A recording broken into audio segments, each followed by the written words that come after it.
কবিতার নাম অভিবাসন চালক।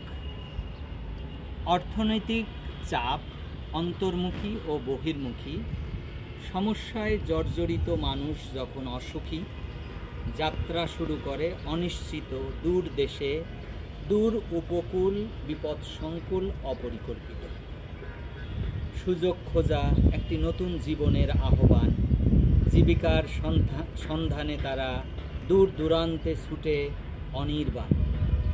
সংঘাত, সংঘর্ষ, শঙ্কা, রাজনৈতিক অস্থিরতা, নেই নিরাপত্তা, মত প্রকাশের স্বাধীনতা।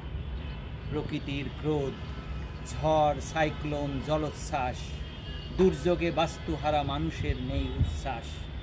নদী ভাঙন, খরা, বন্যা নিয়ত তারাই, মাতৃভূমি ছেড়ে তাই ভিন দেশে আশ্রয় চাই। সমতা, ন্যায় বিচার, অধিকারের আকাঙ্ক্ষা, প্রেমের টান, পারিবারিক পুনর্মিলনের প্রতীক্ষা। বৈষম্য, কুসংস্কার এবং ঘৃণা থেকে অব্যাহতি, নতুন ভবিষ্যতের টানে অভিবাসন পায় গতি। ধন্যবাদ।